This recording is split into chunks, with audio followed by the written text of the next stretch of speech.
Welcome to Faith at Home for Church Leaders.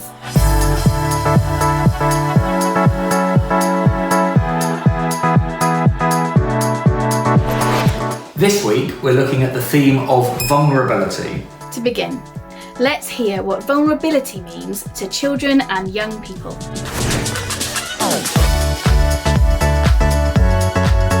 Vulnerability is talking about how I feel. Vulnerability is being honest. Vulnerability is asking for help.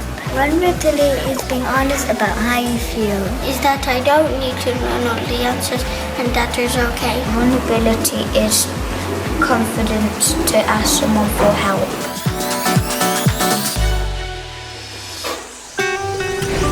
It's always helpful to hear the perspectives of the younger voices in our churches. But maybe sometimes we struggle to really listen to these. Jim Davis has offered us some really valuable insights on the link between being vulnerable and the art of listening.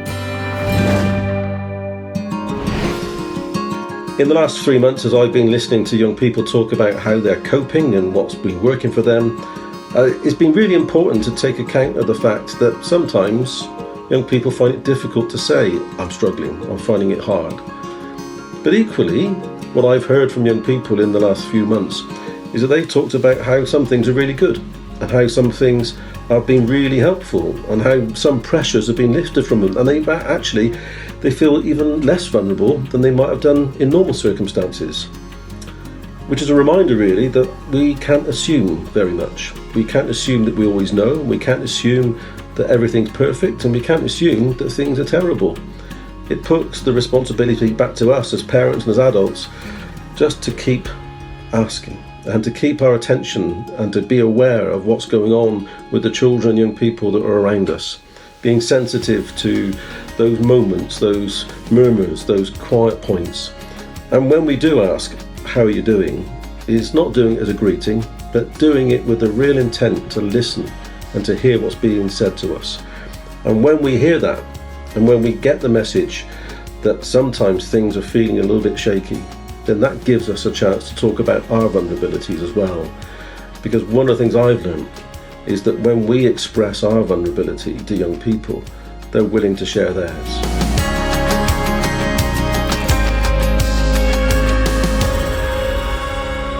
Really helpful insights from Jim. You can find out more about the work the Children's Society do by visiting their website. Listening to, being aware of our vulnerabilities is a vital aspect of sharing faith at home. Here are Raheel and Rachel to share some simple ways to encourage this. How are you doing? When was the last time you answered this question beyond a simple greeting? If we want our children and young people to find the safe space to truly say how they're feeling, then we need to model it for them first. Now, you may be thinking, but we aren't that kind of family. We don't talk about our feelings like that. The question is, could you be?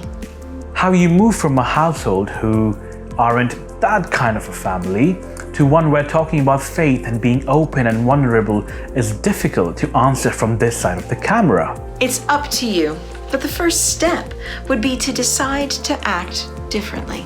Our brains are wired to learn by watching and trying the things that we see.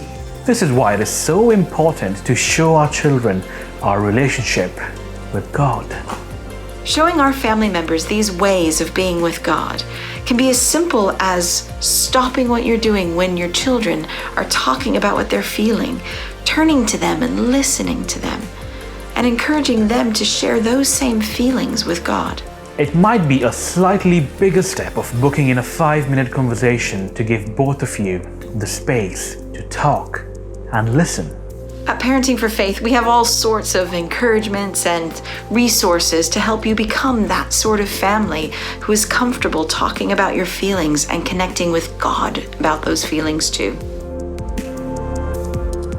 The story of the prophet Samuel's start in life is a lesson in vulnerability. His mother Hannah showed enormous courage and strength and humility and vulnerability in choosing to leave her son in faith with the priest Eli. Now, Samuel did not yet know the Lord, and the word of the Lord had not yet been revealed to him. The Lord called Samuel again, a third time, and he got up and went to Eli and said, "Here I am, for you called me." Then Eli perceived that the Lord was calling the boy. Therefore, Eli said to Samuel, "Go, lie down, and if he calls you, you shall say, 'Speak, Lord, for your servant is listening.'" It took Eli a few tries for him to realize that Samuel was hearing from God. Eli had to accept that God was talking to someone else, bearing his ego to the realization that his time may be ending. And Samuel had to be open to hearing God's message and to following God's guidance. Thanks so much to those who have sent us some stories. We'd love to show even more. Simply send a video to faithathome@churchofengland.org.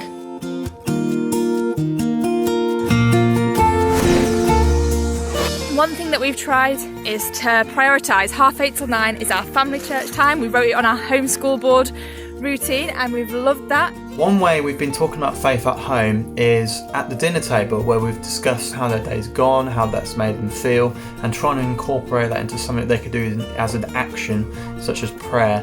And we found that to be really helpful. One thing that we've tried that we have totally failed at is trying to go a whole day without the TV or tablets for the kids. There's been mornings when we've just not been in the right place, where people have been moody or grumpy because they've not slept well because of the anxiety of the time that we're in and the stress of everything. One way we've been talking about faith at home is by reading the Bible and discussing Psalms together as a family.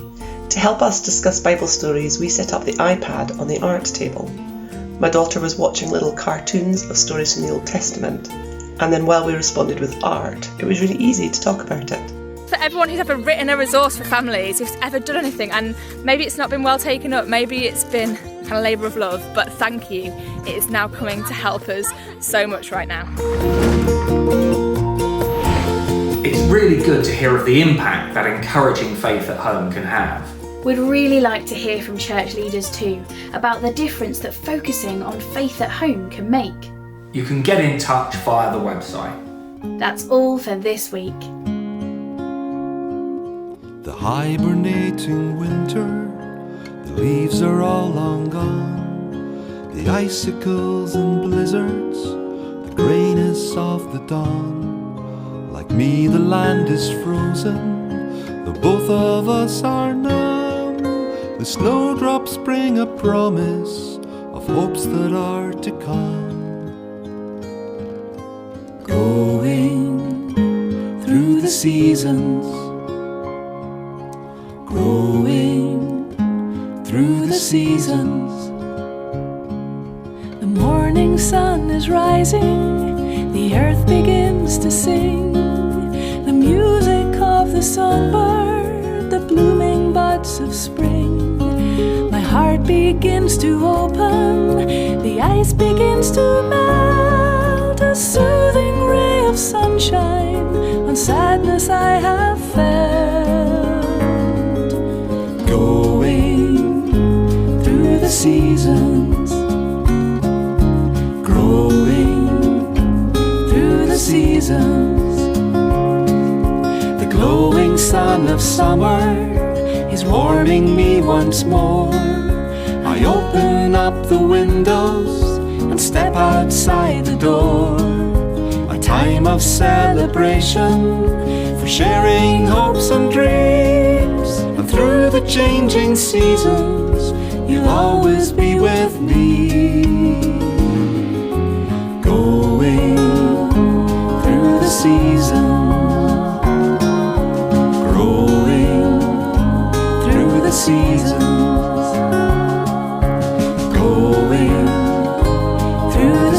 seasons, growing through the seasons.